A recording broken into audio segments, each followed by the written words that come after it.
Welcome to the very first Dust Jackets, Conversations with Writers broadcast. I've been thinking about doing this for 3 years. It took a pandemic and me learning how to do some basic video editing to get it off the ground.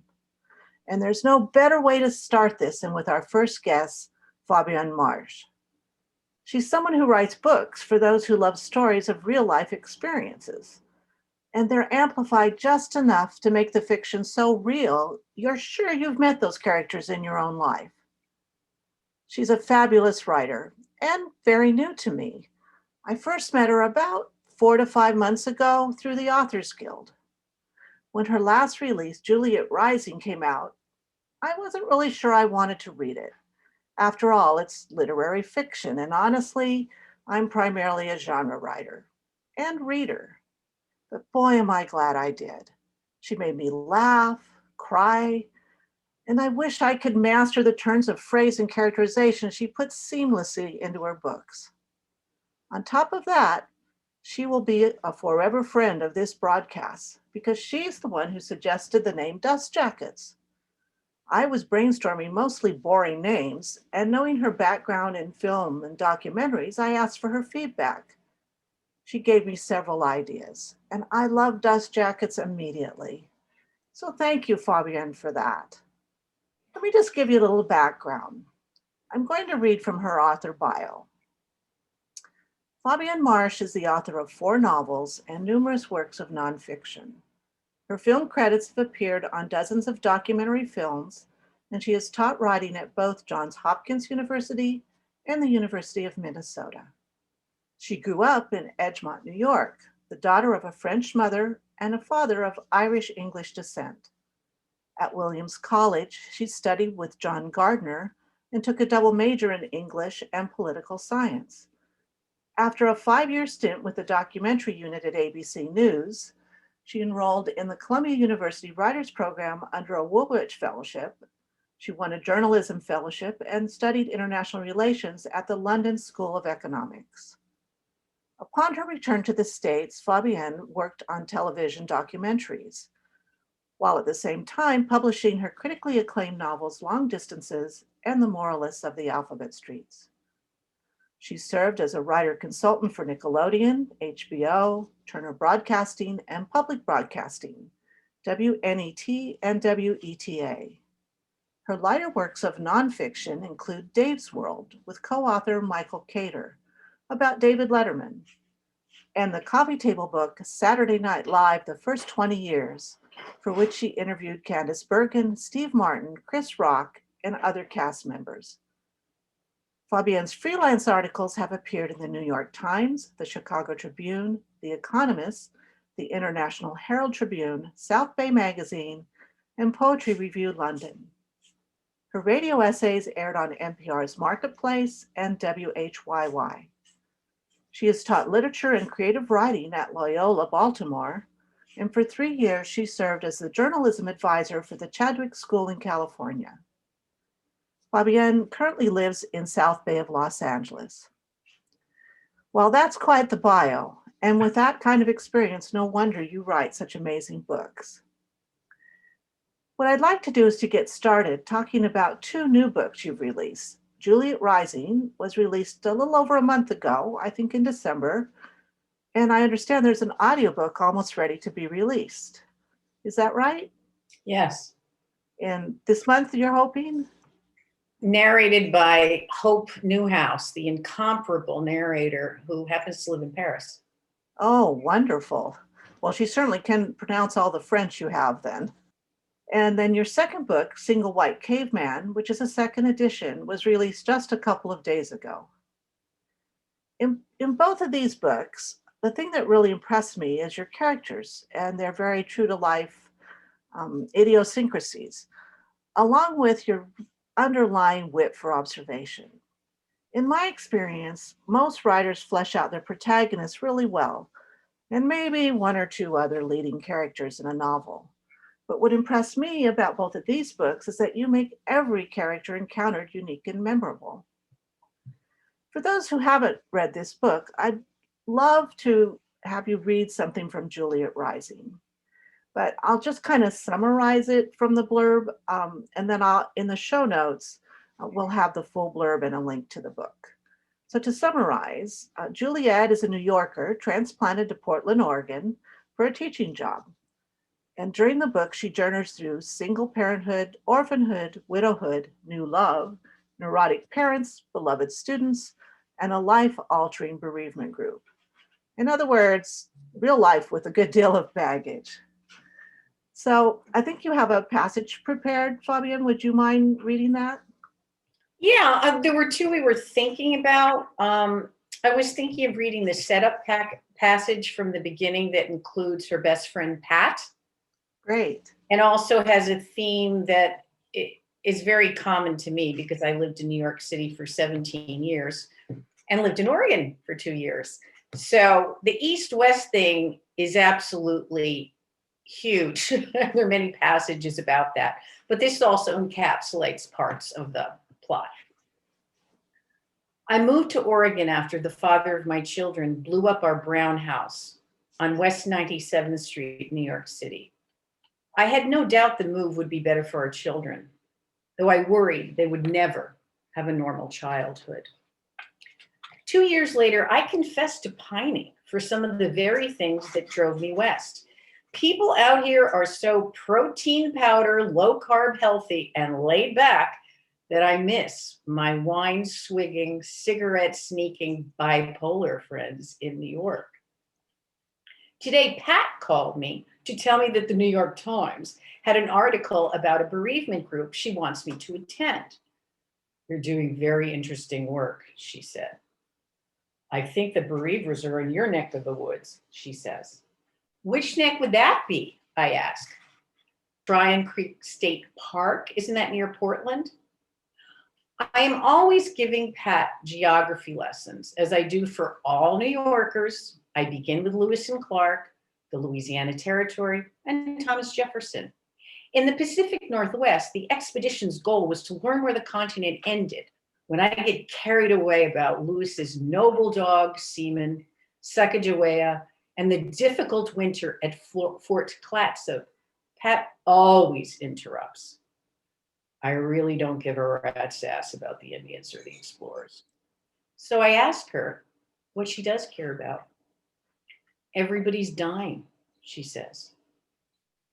And here we go again, because what Pat says is true. 4 years ago, Pat's husband died of ALS. 1 year later, she lost her mother to breast cancer. And 3 months ago, her Pomeranian rescue died of congestive heart failure. Wow. Thank you for reading that. You're welcome. How you combine grief as well as laughter. I've lived on both coasts myself, and I really identified with the part about the real differences in the cultures. What made you decide to write a book that dealt primarily with bereavement, but showed these different sides of it? That's a good question. The semi-autobiographical part of it is that I was suffering myself, very much so. So on the micro level, I was experiencing a lot of grief. I did lose 3 members of my family within 12 months. I did lose my marriage during that period, and I was dislocated to another state. So all of those are supposed to be enough for somebody to be dead or on Oprah.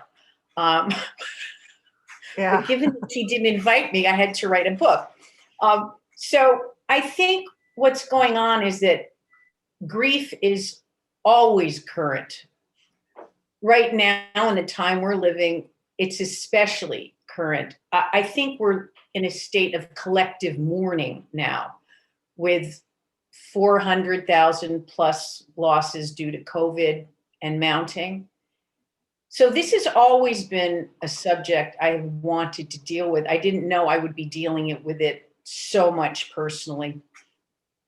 And this ties into the bereavement group, because every one of those characters represents something also in our society. I deliberately chose characters because I think you were surprised when I told you this in the green room, that I've never been in a bereavement group. But I picked people that I could empathize with their losses, again, on a personal level, but who also represent epidemics in our culture, not a pandemic, but an epidemic. So one character, his partner committed suicide.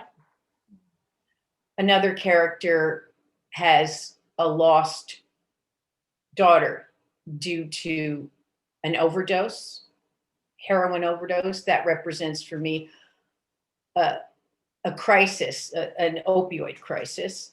There was one that I feel very close to also because my father served in the military, and so did my 6 uncles in World War II. Wow. And loss in the military, that was another character in the bereavement group. There's the loss of a husband. And the one that, even when I was writing it, really ripped me apart, and that's the loss of a child. And that's the leader of the group, Brenda, who was watching when the school bus hit her child.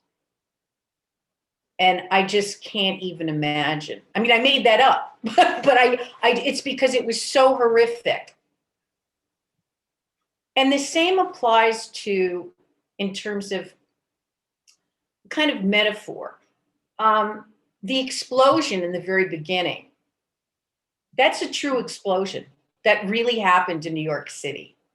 I didn't live there at the time, but a friend of mine from Williams College remembers visiting the crater left by the explosion in New York City with her uncle. And to me, that became, again, and it's parallel to the grief. I said to myself, how did this family pick up the pieces after that? How did they pick up the pieces? And that became what in film we would call an inciting incident, which is something that happens in the first few pages of the script and in the film first few minutes. And that's what starts to unravel the subsequent plot. That said, I had no idea what I was going to do with it, and it became very difficult. This is probably the most difficult book I've ever written. But that character thing and the collective mourning we're going through now, the bereavement group and all that, I'm getting a lot of feedback on that from people who never read books like this, from people who are straight nonfiction readers or straight genre readers and all that. There is something that I'm happy that they're relating to because I wrote this book to help other people. I hope that answers your question. It does. And you actually anticipated another question, which was that it reads like a memoir to me. You know, I remember when I was first reading it, I kept thinking, oh, this must really be a memoir disguised as fiction. So, well, you know, people like to go, we can talk about that a little bit because people like to know the true, not true thing. right. So the true part, yes, there was an explosion, but it's metaphorical. The other true part in my personal life is that I'm a very private person. It took me 15 years to write this book because I wanted my children to be older. I wanted them to be adult children. I didn't want someone that I was involved with to be present. So I killed him off stage, so to speak. So I created that explosion. So there couldn't be any discussion of that person seeing himself, in this case, in the book. Right. So I had to put things in place to protect my privacy and the privacy of people I love very much.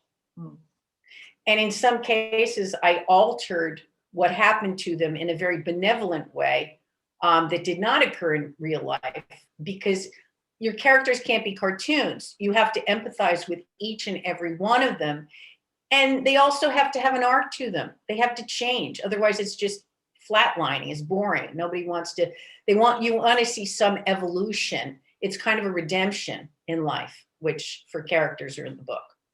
But the true, not true stuff, It is absolutely, as I said, semi-autobiographical. I never used to admit that stuff when I was younger, but now I'm an old broad, so I'm like tough. I hear you. It was absolutely the case that when I lived in Oregon, not just Oregon, I kind of had a forced march. So I also lived in Minnesota. These are very homogenous states. And the story about the kids being mixed and all that stuff, I experienced a lot of that. You know, I think they thought I was a nanny or something when we'd go through the TSA in Minnesota when they said they weren't racial profiling, but they were. We always got pulled over. In fact, that's a scene at the airport in chapter 2. But they didn't get pulled over because of the kids. It's because how Juliet was behaving and suggested, why don't you just throw in a free mammogram because she was tired of being frisked. So that wasn't because of the profiling issues. But it is very hard moving to places and getting the glue, especially if you're from the East Coast. So in Oregon and Minnesota in particular, I did deal with the topic of, in fact, there's one of the girls in Grace's class who they call the midget white supremacist because she won't play with people of color, which her mother denies and all that. So that's kind of a true thing or theme. And the characters are really kernels of people that I've sometimes met. I talk to people on planes. On a plane, usually, you know, I remember once I couldn't be in the same row with the father of my children in real life. So there were 3 guys sitting there. It was a long flight. One had his nose in the book. The other one had his, you know, was watching a movie. There was like no conversation whatsoever. Then I was in a row with 3 women. And by the end of the flight, one woman was crying, talking about this and that. And I was empathizing with her and telling her she knew everything about my life by the end of the flight. And then there was a 3rd woman. It was just so funny. And at the end of the flight, I looked over to the guys and I said, nothing? Because they hadn't talked the entire flight. So it's funny, there is a character in this book that somebody asked me because they loved the line about the character in the book. I wish I could find it quickly, but I essentially told, this was it. There was a woman, I think it was a book club in Memphis. And she said, I really love this line. It is so beautiful. There's a Baha'i woman on the plane that Juliet is speaking with. And the woman is extremely empathetic. And she says, sometimes life is something like a candle that, you know, snuffs out quickly or, you know, it burns evenly. And she just loved it. And it's much better written in the book than I just said. But that was a real woman. It is amazing to me that you can get an entire profile of someone in a very concentrated way just by listening to them. And a lot of things spark my imagination that way to fill them out, to give them entire lives. And that happens a lot. Also, I am French and Irish. And if anybody knows anything about the French in cafes, you're always like, look at that guy, you know, get a load of this one. You know, you're just sitting there observing people. That's what you're doing. And the Irish are no different. And same with my Jewish friends. I mean, it's the same kind of humor. It's observational humor is what I wanted to say. Right. Well, that certainly explains it. I know that writers do observe a lot in their life. One of the things that you really have that I don't is you remember them too. To your second book, Single White Caveman. And that is really different from Juliet Rising. I mean, it has the same amazing. The covers. This is the cover of Juliet Rising. This is the iconic. They don't know this out east, but obviously it's Haystack, the Haystack at Cannon Beach. Right. And we asked the Kite to have the colors for the great digital artist who lives in Serbia to put in the colors of the Day of the Dead, because eventually they go to Mexico to see how others' cultures Yeah. But anyway, segueing to what you're talking about, this is the cover for Single White Caveman, which is fun. Anyway, well, show them the back, because the back is really interesting. Well, we realize that this guy he's on the internet, and he's a poor suburban guy, 38, and he's looking for love, and it's really hard in suburbia. And I suddenly realized, I was speaking to the digital artist, and I said, for sale signs in front of houses, he's selling himself. So I said, can you figure out a way to put the bio in the for sale sign? Which he did, and it's just so much fun. Do you want me to read the bio? Yeah, that would be great. Okay, so on the sign it says, for sale, price reduction. Tall, dark, passionate hunter-gatherer and first-generation Italian seeks feisty, comely, brainy woman to settle down and raise a family. First marriage ended after a dispute over my passion for both labs and golf, which is why you see the Minuteman sculpture here, and he's holding a golf club, and there's a lab by his side. Yes. So it was really fun.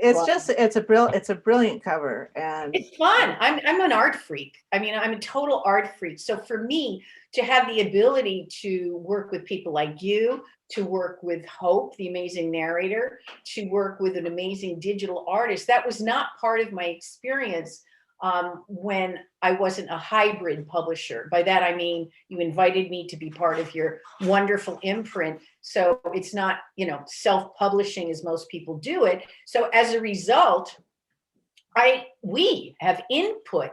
And I used to get covers that were absolutely hideous, and I was stuck with them. I was just stuck with them. So to me, it's much more interactive and fun to participate in the process, because it's all about process. And I agree with you about the covers.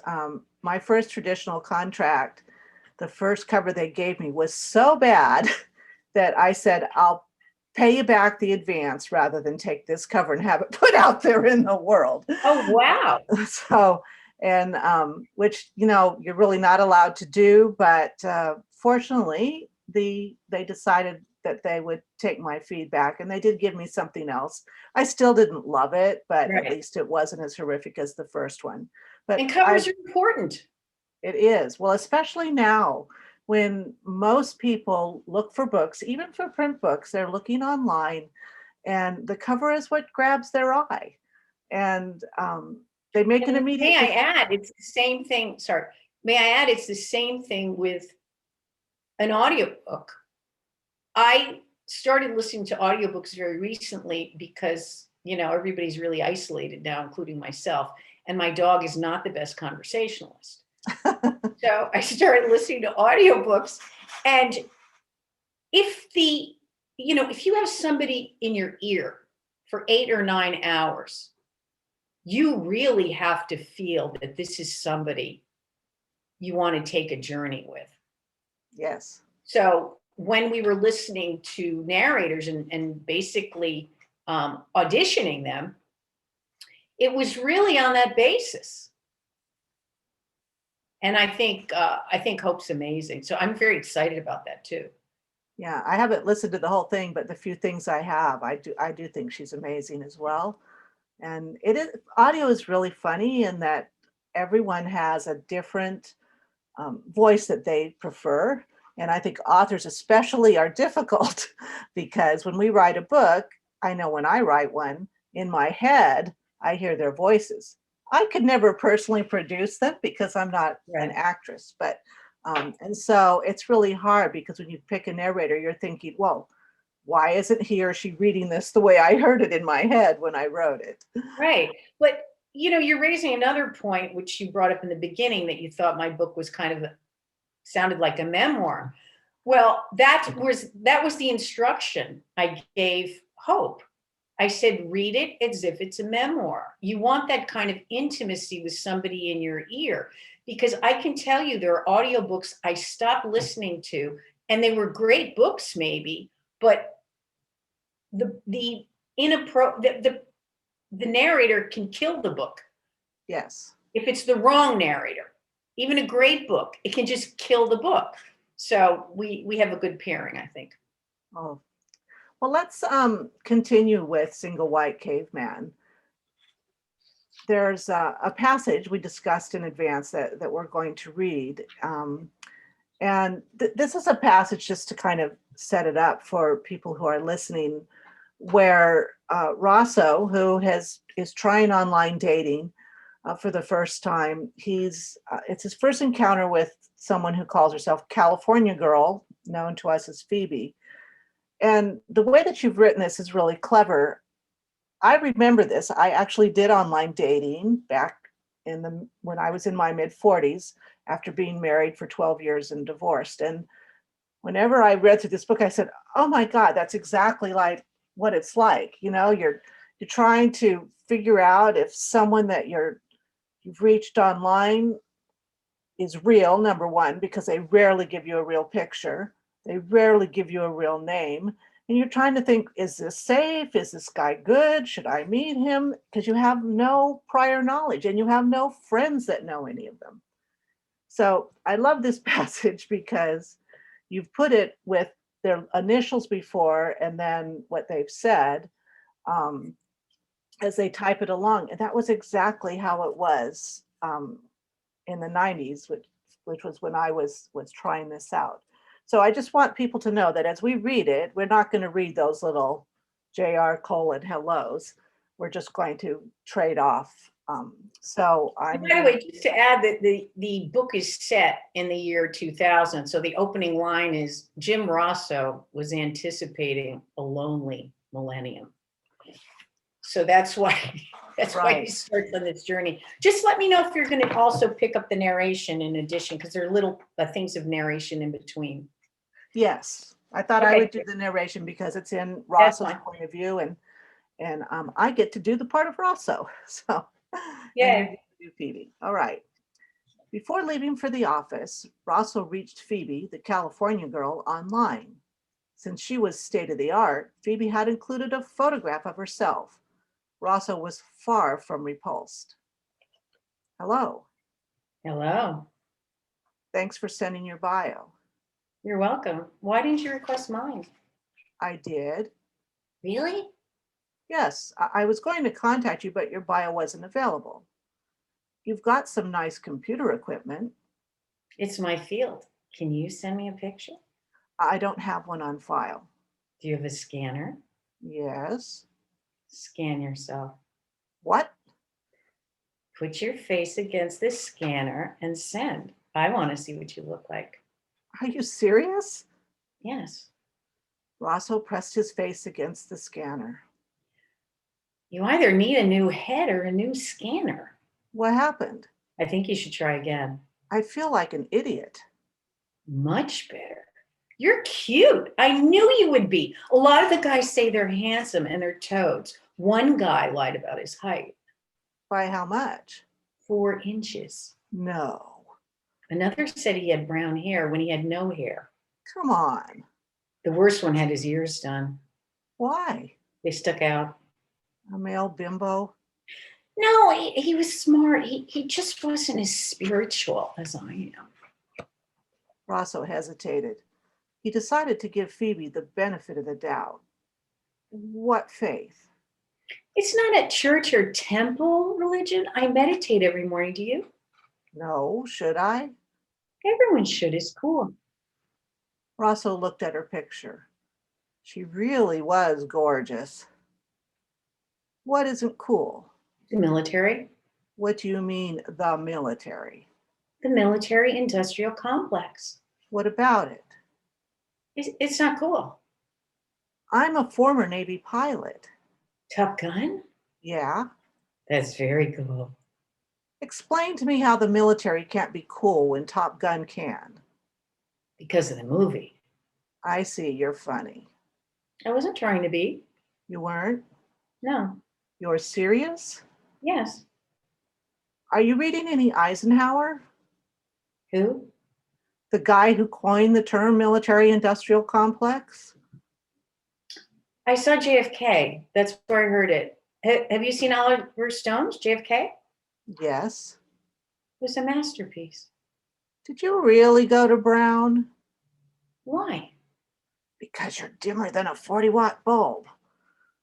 He told Phoebe that she was a sweet, beautiful woman, but that he did not want to waste her time. Then he signed off. A few minutes later, the message icon on his laptop started blinking. I like smart men. That's why I called you. Some of the stupidest people I know went to Ivy League schools. I'm not stupid. Give me a chance. Wow, that was fun reading together. Thanks for that. Yeah, it was. You're good. So Phoebe's quite the character in this first introduction, and she only gets more interesting as the book progresses. What's really refreshing to me about this book is that it's from the male point of view. I've read a lot of contemporary romance novels about dating, usually younger women, but some older women, from the female point of view. Why did you decide to approach this from the male point of view? They're human. Men, breaking news, men are human. They often want the same things that women want. This is a good guy. I like him. What was, it was, there was kind of a ping pong between writing him as a narrator and also having him to respond to all these female bios of different women that I had to write. So this was, understand that this was written about 20 years ago and set 20 years ago. And this was way before Tinder or Match had taken off, way before. So it was very frustrating because I felt that I was onto something that hadn't been done yet. So for me, it's just such a great opportunity to bring it out now in a second edition because it was so badly published, hideously published the first time. And this one becomes more of a classic story and a period piece. So it's actually better that it came out now. Well, and I think, although the technology has changed, that you can actually Zoom and see each other if you want to, that a lot of what you talk about in there is still really the case, which is that you're still meeting people who are not necessarily who they portray themselves to be. They make up backgrounds about their education, about their work. We always see occasional news things where, a woman falls in love with someone that she met online, and then after a couple of years, she finds out he was nothing like how he portrayed himself. So I think you really deal with a lot of that in your book, or at least, even though it's funny, it's also that kind of push and pull of how does someone figure out who they want to go with and what characteristics they should look like. And it's really kind of crazy. I think these journeys are at once funny and poignant because he clearly doesn't want to be alone, and his ex-wife is already with Doris, is already with someone else, Doris the bookbinder. And right, with a baseball guy or something. Yeah, she ran off with a guy in the Boston, from the Boston White Sox. You cannot do that on the East Coast. I mean, that is like the biggest thing you just can't do. I don't know what the equivalent would be with Oregon, but that's just it doesn't happen that often. And I think that he is a very sympathetic character, and I loved writing from a male perspective. I understand them. I actually think you do. I thought it was very real to life. Well, what's really funny is that, you know how sometimes you can get customer reviews and all that stuff? Right. There was one guy in Brazil, and he's like, I don't know how she does this. This is my life. Oh. I'm going through. And I got the same thing on the customer website on Amazon as well, because he said, this is my, it was the same thing. This is my life. And most of them were guys. That's what I loved about it, because it's a real big deal to have them respond. That means that you've struck the right note. Yeah, I agree 100%. And what's, and I would recommend this. This is what's so interesting to me, is that although it's written from the male point of view, I would highly recommend it to all my women friends, because he really is a good guy, but he is also definitely a guy. You know, he's not like some of the romance heroes that we read that think and feel more like women do. So yes, that's true some of the times, but most of the time, you know, it's not so much. So I really love that. And I think people would just get a kick out of reading it. And even if you've never done online dating, just remembering back to when you were dating and how confusing that was. There are very few people in this day and age who haven't done online dating. It's so nichey now. You know, you can be on J-Date, Christian. I mean, you can just find everything you need. You can be on Grindr. Right. Yeah. You can be with the players, or you can be with the Christian folks, or yeah, it's really a very interesting, and I still think it's a scary place. I'm glad that I'm not doing it personally. Well, you know, you're raising a good point. I mean, everybody assumes, oh, you can just Google and find something about everybody, but you really can't unless you've got pretty good clearance. Right. You really can't just Google it. And you also have to have very good instincts, because it can be scary. Right. At least, and I don't know if they do this now, but if they do see each other before meeting, like via Zoom, at least you get some body language. And that was the scariest thing for me, is that you didn't get any of that until you physically met. And then, you know, how can you figure it out over tea or even dinner, you know, if you want to continue seeing this person? Sometimes it's obvious you don't. Well, in Single White Caveman, a lot of the women take the lead. Yes, very much so. Some of them are pretty expressive in their desire for Rosso. Yes. And in some ways, at least to me, I thought that was important, because he was so lost that I didn't think he could take the lead in the beginning. You know, he had to kind of figure out what he really wanted and why, and what he was willing to give up. Well, you know, it's interesting. You just triggered a memory of a passage about that. His best friend Charles who met his wife Rita on Smart Heart, and that's how he thought, if there's a woman like Rita, it's worth a shot. But Charles says, here's how it works. Charles, a surgeon, he says, here's how it works. He's talking to Rosso, his buddy. He said, if two people don't know what they want, it's different from when one person knows exactly what he or she wants. That person will get the other person who does not know what he or she wants. That's the way it works. It's true. People who don't know what they want, they're almost, they can be molded a little bit more. Whereas if somebody is absolutely crazy about somebody and will persist. So he goes through this whole passage, which is actually a cool passage. He's very binary in his analysis, but somewhat true. Yes. Well, yeah. He is a character that I love to hate, but loved him still. Well, I think we're kind of running out of time. And so we need to wind this down. And so I just kind of have one last question, because after people read these books, they're obviously going to want to know what else to read. So if you could just kind of briefly describe your other two books, and do you have something planned that you're working on?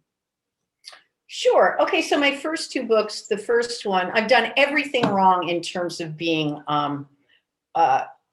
a commercial hit, because all my books are different. So I've had different agents, I've had different, they're completely different. So my first book is an epistolary novel, which sounds scary, but it's a novel of letters.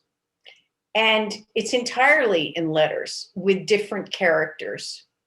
And it's about a couple and the husband's taking a sabbatical in London while the wife is at home with the kids. And that, it's actually one of my favorites. It was very hard to construct because it was kind of like playing chess. Everything had to be in the right place, the responses and all that. So that was a new one for me. My second one, called The Moralist of the Alphabet Streets, is a coming of age novel. Completely different. And it's funny that it was really hit, the South loved it. I used to get these reviews like, finally, you know, a Tar Heel who can write. It was, I mean, they were so funny, the reviews, because it was published by Algonquin Books of Chapel Hill. So I'm sure it got great distribution. But the reviews like reflected all these different things. And I don't know, I get a kick out of some of the reviews, actually. So that was his second novel. And then you know about the third, which is Single White Caveman. And the fourth, obviously, is Juliet Rising. I don't know what I'm going to do next. I think I need to recover from going through all of this stuff, which has been so very different and so very digital. It's a completely different process. And there's really, really nothing simple, as I've learned about digital. You know, you think, oh, you know, it's going to be a snap and all that. There's a lot of process that I've learned from. I would really like to write a children's book, actually. Wow. The issue with the children's book, I have a draft of one, but the issue with the children's book is that unless you have a really name publisher who finds the illustrator, my book would need an illustrator.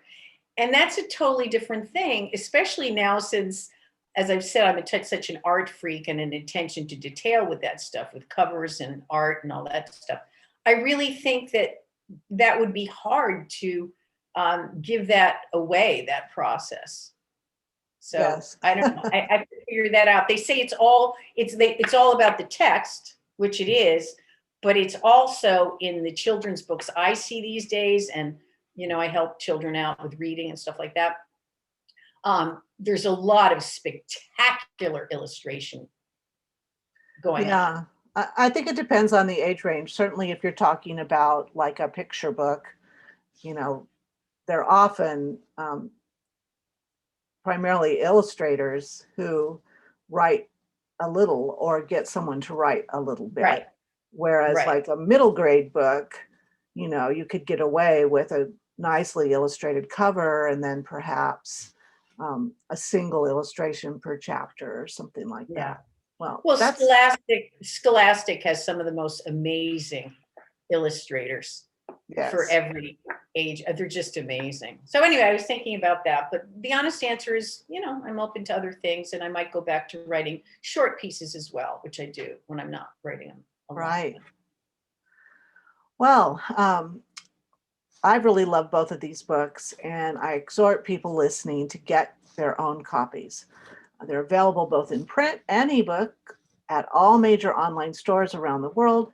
And if you love print, you can get your local bookstore to order it for you too, if they're not already carrying it. So if you want to learn more about Fabienne and her books or connect with her about visiting your book club or coming to your local store, more likely virtually if you're not down in Southern California, go to fabiennemarsh.com and the link is in the show notes. So thanks again, Fabienne, for being part of this very first Dust Jackets Conversations with Authors broadcast.